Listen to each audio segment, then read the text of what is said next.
"Hey Pat, check this out," Kyle exclaimed. We had just gotten back to Kyle's house, and he was already checking his live stream. Somehow, I'd let him talk me into streaming our little adventure, though by now I've come to know it as a personal quest.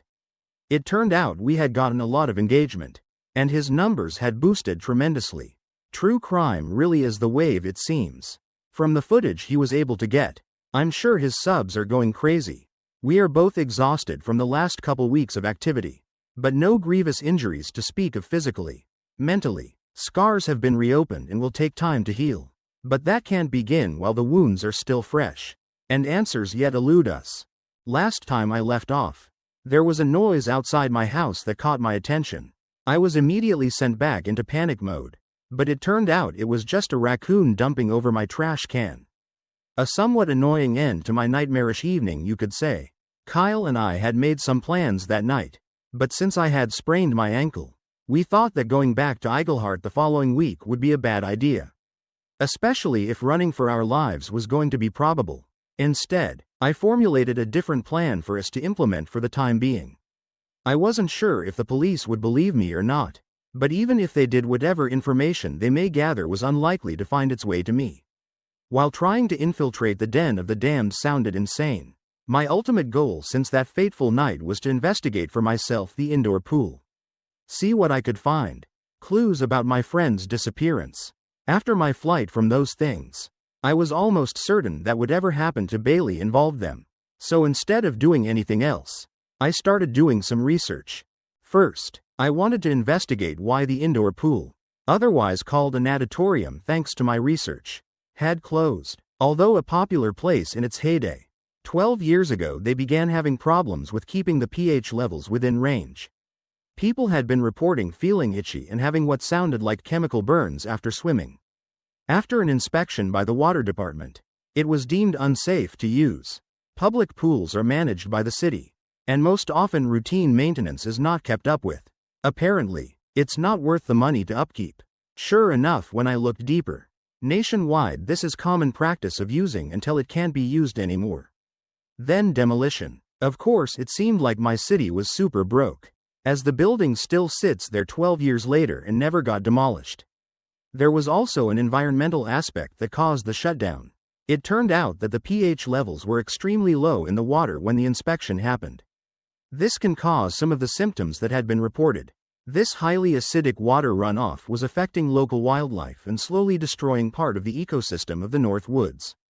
Where this area was, I don't know, because when I had gone on that fateful walk weeks ago, I didn't see anything like that at the culvert drain. That led me to believe there was more than one drain system in place. There seemed to be some kind of connection between those deformed things and the acidic water. But I was unable to find any real evidence of that. Still, I kept the information in the back of my head as I continued my research. I then began a deep dive on disappearances in the area. Over the past 12 years, there had been over 200 missing persons cases. It was a staggering amount, and I once again questioned the police department.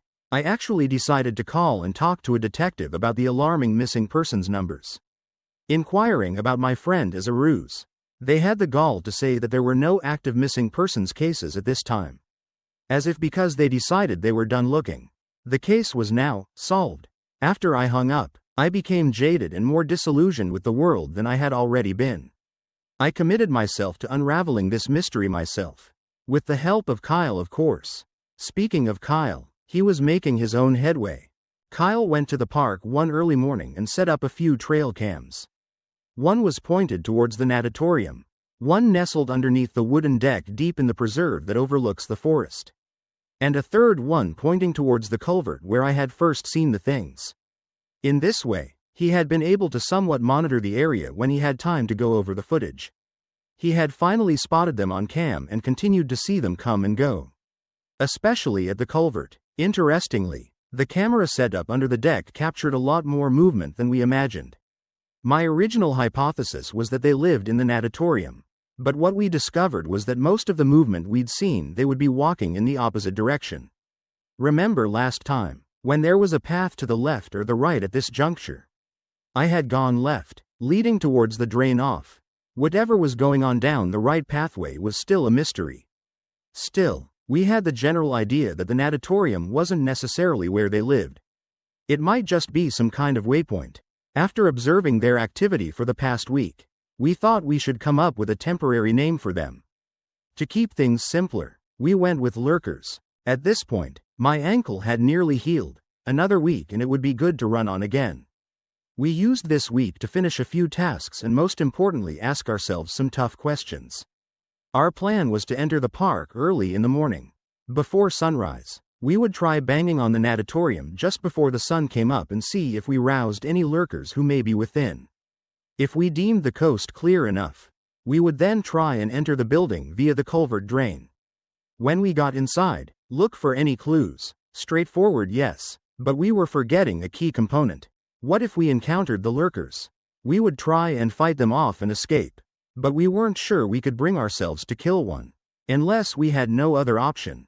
Sure, the lurkers are nightmarish and have most likely killed in the past. Did that make us judge, jury, and executioner? We didn't think so. For this reason, instead of knives or buying a gun, we wanted weapons that could put something down without killing it. Baseball bats are a bit unwieldy, so one-handed batons seemed ideal. We agreed to each buy a baton from the local army surplus store. We each packed full backpacks of gear useful in various situations. Flashlights, portable phone batteries, extra clothing, food, water, bandages, etc. I even grabbed my old walkie-talkies in case we had to split up. A general escape plan was also discussed. Kyle thought that it would be a good idea to both of us bring our cars, just in case the worst happened and only one of us got out. I started to voice that we would be okay, then remembered my harrowing experience and agreed. The day before our trip, we met up at his house. He was really wanting to stream this whole thing and was preparing his viewers for what was to come the following morning. Honestly, I welcomed it in a way, as no one would believe us on just our word and some grainy camera footage. At least this way, the story would get out somehow or another. He bid his viewers good night, and we checked our packs one final time before we laid down for the evening. It was only 10 p.m., but we were to be waking up around 4 a.m. the following morning. I lay awake, anxious for what awaited us the next day. It was a struggle, but finally I felt myself drift off to sleep. The blaring alarm clock woke me from my fitful slumber. I went to brew a couple cups of coffee for Kyle and me. Then went to wake him up, while he was making sure all his recording equipment was set up properly. We went over our plan again, then got dressed. He followed behind in his car, and we arrived at Eigelhart Park around 4:45 a.m. Surprisingly, even alarmingly, there was another vehicle parked there. Looking around the vicinity, it was clear that whoever was here was not on the courts. They were most likely a jogger or hiker. We agreed to proceed according to plan but keep an eye out for the jogger and warn them off if need be. We had parked as close to the natatorium as possible, so before we unloaded our gear we walked up to the building. I watched at the front while Kyle went around to the side, where there was more metal to create a louder sound to reverberate within. As he started banging, my mind went back to that night, when I heard the creatures within. After 10 minutes of off and on banging, we were satisfied that no one was inside. At least, no one that showed themselves. Then we grabbed our packs and started towards the entrance of the trails. We made our way somewhat leisurely, taking our time and reliving memories, Kyle for the first time in years. Me for the second time in the last month. We talked about all the good and bad times we had out here in our teens. I think this was more for Kyle's audience than anything else, but it felt good to keep our minds off the inevitable, as we were nearing the trail that would lead us to the wooden deck overlook. I told Kyle we should do a full circuit, just to be sure there were no lurkers about. I also wanted to lay eyes on whoever else was here, to make sure that they were safe. So, we took the split in the trail that led to the exit at the top of the hill near the basketball courts. From here, we could see the whole front of the park without being seen ourselves. We noticed that the car from before was gone, so we decided to take a short break to eat and drink, as well as mentally prepare. We then headed off deep into the preserve. When we made it to the observation platform, it was only 5:30 a.m. It was still dark out, with the sun just starting to filter through the trees. I felt confident that we would have plenty of daylight to do what we needed. Yet there was a slight tickle in the back of my mind. We should not think ourselves safe at any point while we were here. We stood there, overlooking the forest until we had enough light to show where the path lay. I warned Kyle of the treacherous slope that we would need to navigate. But it was once again dry today, so we made it down to the base of the path without too much trouble. At the bottom, we stopped at the fork in the trail. Our plan was to infiltrate the pool building via the culvert. So far, we'd seen no signs of the lurkers. Not even on the trail cams that Kyle had set up. He brought out an extra trail cam, and we walked a little further on the right trail. I looked around the bend and saw nothing in the distance. We walked maybe another 100 yards until we settled on a new home for the camera. He nestled into a decrepit log on the side of the path, pointing farther down. Hopefully this would allow us to see if anyone was coming our way while we investigated. We made our way back along the trail, towards the drainage system. We started seeing all the trash on the ground from before, and after a few minutes, I found the shirt with Bailey's name on it. Showing it to Kyle, he seemed a world away. I think the reality of it finally had set in for him. In unison, we turned our attention towards the culvert. It was time. We made our way carefully down the rocky riprap and paused just before entering. Kyle had all 3 camera feeds opened on his phone at this point, and I had brought out my flashlight. I patted my hip where my baton was, just to be sure it was there. We then entered the culvert. Not even 10 feet in, we were hit by a wave of sulfur. It smelled so rancid, but I had heard that highly acidic water could smell like this. I guess the water department was right to shut this place down. We plodded on, all the while suffering through the smell and Kyle's near constant gagging.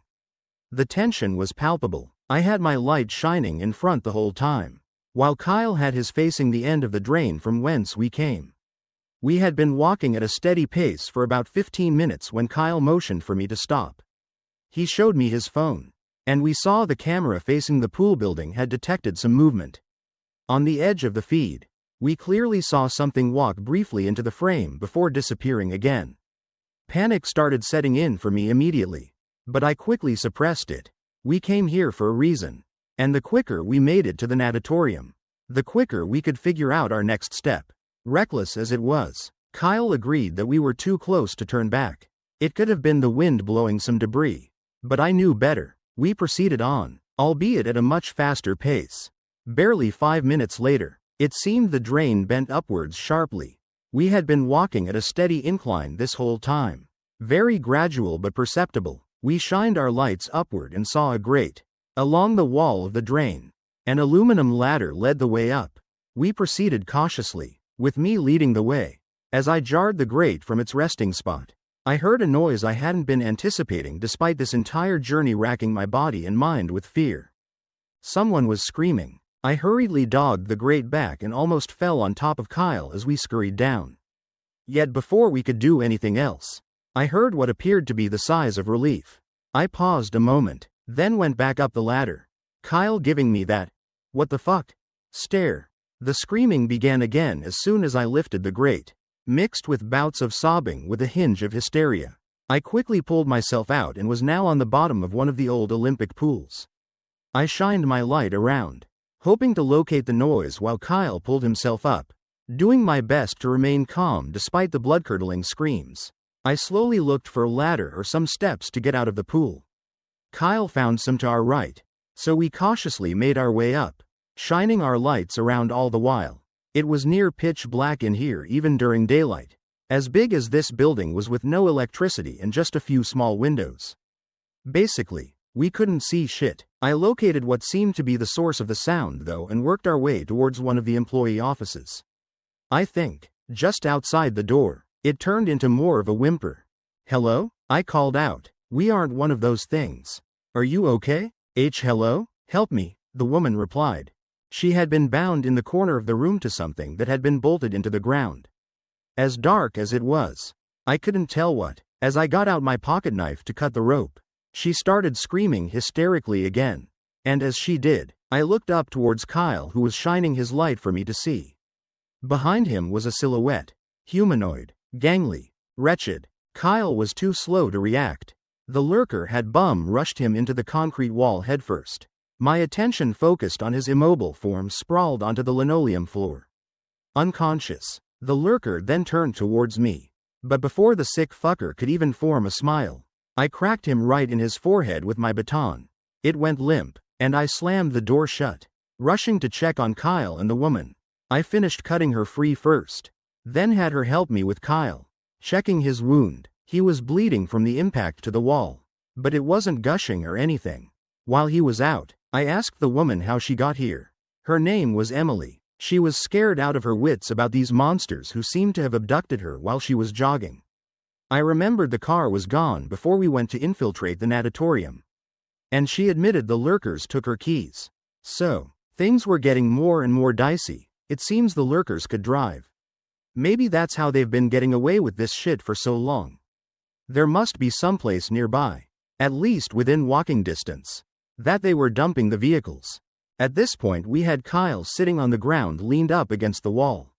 He started to awaken when we heard pounding on the other side of the door. Alongside growling. I didn't have much worry that they'd get through. This was a steel door, bolted from our side. The problem was there was no other way out from this room. Kyle was a bit woozy still but quickly regaining his faculties.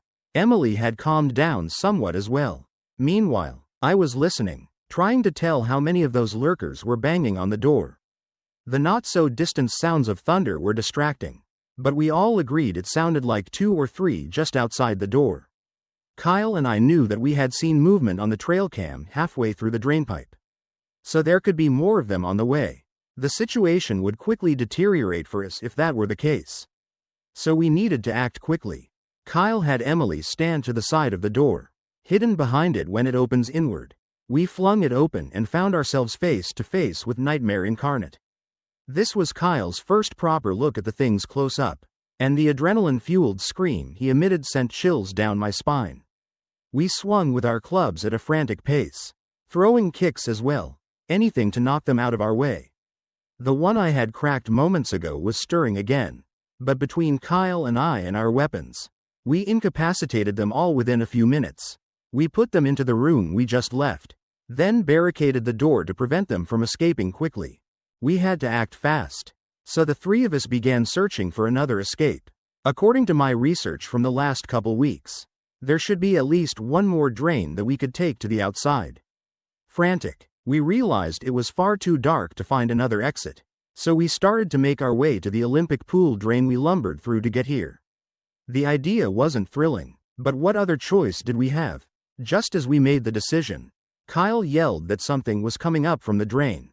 Before we could react, I was tackled to the floor by one of them who must have been inside the building this whole time. Its hands around my throat in a death grip, I could see the hatred on the thing's face. Like my very existence was anathema. From the corner of my eye, I saw Emily go down hard to the floor, thrown by one of the lurkers who came up from the drain. I heard Kyle struggling further behind me with one or more, while a second lurker came and pinned down my legs. Struggling for any kind of leverage, I squirmed all I could to escape the chokehold it had on me. I felt myself slipping into darkness, my vision starting to get fuzzy around the edges. I couldn't kick the thing off my legs, nor could I muster the upper body strength to roll away from the other one. Luckily, Kyle must have seen I was in a bad spot, for he gave one of them a big boot to the face, which allowed me to kick the other one off me. Both immediately sprang back up and tackled me again. This time both lurkers and I flew backward into one of the small pools. Probably a good 10 feet drop to the bottom. Not good, except we didn't hit the bottom. We landed on a pile of something hard, but I didn't have time to figure out what. It was survival mode here. Emily helped pull me back out, while Kyle swung indiscriminately at the lurkers. Easy targets as they were now in the pool. As they got close, Kyle knocked one out with his club, while Emily had found a cinder block which she proceeded to drop onto the head of the other. They both seemed to be out cold. We took this opportunity to again search for the drain, but as we were shining the lights, I skimmed over the kid pool I was just in. My line of sight immediately jerked back towards it, and I saw with mounting horror that the pool was filled almost to the brim with bones. Human bones. At that moment, something shattered in my mind. All those years, wondering what had happened to Bailey, finding the torn shirt, encountering the lurkers, in all their malignance. In the end, his remains were likely in this pit. All three of us were dumbstruck for several minutes before Emily shook us out of our trance. We needed to get the fuck out of here. Since the last couple we dealt with, we didn't see or hear any more of the lurkers coming. Kyle had checked the cams again, and there hadn't been any additional movement. This was definitely the time to leave. We didn't spare any more time to investigate the building. Instead, we located the drain and began making our escape. Emily was still terrified, so Kyle led the way this time, me following at the rear with her between us. We moved as fast as we could through the drain, hoping to God that the way would be clear. As we neared the exit, Kyle noted how dark it looked outside. As we exited the culvert, we realized that it had been raining for at least a good hour. We immediately led Emily to the base of the path at the bottom of that sharp decline at the wooden overlook. We all tried multiple times to get up the incline, but the ground was too muddy to get a good footing. I cursed out loud that we didn't bring any rope or climbing gear. We had to find another way. We decided our only option was to follow the path to the right, the one we had placed the front of the last camera towards. While we were all still on high alert, some semblance of ease finally came over us. Emily asked why we were there at the pool building, seemingly prepared for a fight. I told her about my walk a few weeks ago, and my encounters, how we came back looking for clarity on our missing friend. We had wanted to call the cops, I said, but they had proven unreliable over the years. She mentioned that she had heard about a lot of disappearances in the area, but that she never thought she could become a victim. Well, we were in this together. We would get out of here together. As we walked along the barely visible trail, I was noting our progress on my phone's GPS. If we continued like this, we would be going deeper and deeper into the North Woods. We needed to find a more gradual incline to get ourselves onto the same ground level as the nature trails of the preserve. All around us, though, was untamed forest. As we rounded each bend in the path, Kyle would go on ahead and scout. He was also talking with his stream audience, and I believe this was a coping mechanism for him. God knows we'd been through hell already, and it was barely even lunchtime. After 30 minutes of walking, we saw a split in the path. According to the GPS, the path straight ahead was going to lead us even further away from civilization. So we took the one winding to the right. In a sense, this was the correct direction back towards the preserve. I had a feeling of dread come upon me though, as I remembered those lurkers we left back at the natatorium. Surely, they would be giving chase anytime. Just then, it seemed the rain started coming down even heavier, droplets exploding into growing puddles around us. We now had the benefit of lower visibility, but we also wouldn't be able to hear them surprise us. We walked at a brisk pace down the path, and, after over an hour, we found an exit. Well, it was an exit of sorts. We were now out of the woods and looking at an open field in front of us. Farther back, we could see many vehicles parked, forming lines stretching into the distance. We had found the lurker junkyard. Emily confirmed this when she spotted her own car among them. Farther back, we spotted a dirt road leading to who knows where. We decided to take a risk. Crouching down, we snuck our way up to the only building on the premises. Emily burst inside when she saw an older man with some gray to his hair sitting at the counter watching TV. Before I could stop her, she was in hysterics trying to explain to the man that we needed the police out here as soon as possible. He had the look of genuine concern, but his movements were making me feel nervous. As he nodded along with Emily, I saw his hand reaching for something under the counter. Before I knew it, he had pulled out a gun, leveled directly at me. Emily and I were frozen. I can't let you leave. You should have never come back. The last part being directed at me. What the fuck is going on out here? I replied, you don't need to worry about that. The creatures and I have a mutual understanding. They bring me material possessions and valuables they find, and I stay quiet. They get to hunt in peace. But what are they? I asked, almost pleading. I don't know. Cannibals for sure. The deformities though? I have no idea. It doesn't really matter now though. Kyle had snuck up behind the old bastard and clubbed him in the back of the head, knocking him out. After what I had just heard, I truly considered killing the man right then. But logic took back over. We rifled his pockets and came up with some keys, quickly deducing that the old Ford parked near the building was his. We all climbed in and tore out towards that dirt road in the back. After 20 minutes, we came to a large bush blocking the path, but instead we just drove straight through and ended on a gravel road. I checked my phone, and we were about 10 miles away from the entrance to Iglehart Park. After a few turns down unremarkable gravel and dirt roads, we were on the road that the park entrance sits on. I told Emily to drop us off at our cars, then take the truck to the police station. She agreed, and as she dropped us off, she started crying again and hugging us both. We weren't yet sure if we wanted the cops to know anything of our involvement, so I asked that Emily just not name us. She assured me she would keep it secret and instead reveal the rest of the horrifying experience to the police. After we parted ways, Kyle and I met back up at his house. Chain smoking all the way there, I felt myself slowly relax and began to ruminate on the day's discoveries. Bailey was most likely dead and his remains in the pool building. There was a community of deformed cannibals living in the North Woods. At least one person who was not a part of this community has been helping them do evil things to innocent people. I went there today to find answers, and it seemed I had, but I still had more questions. After arriving at Kyle's, we went over everything that had happened, taking turns swigging a bottle of pineapple rum. Kyle began checking his stream and interacting with the chat, assuring them that none of this had been a skit. I wish it was all a skit, but either way his audience was absolutely eating it up. I started to wonder if it was a good idea sending Emily off by herself to the police station.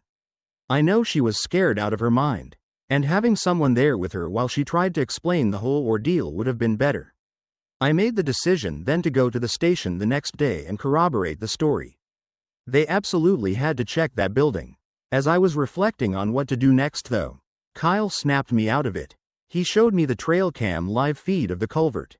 A lurker was just standing there staring into the camera. It made a gesture, and when I realized what it was, I was rattled to my very core. Only 2 other people in the world knew my secret handshake, and one of them was dead.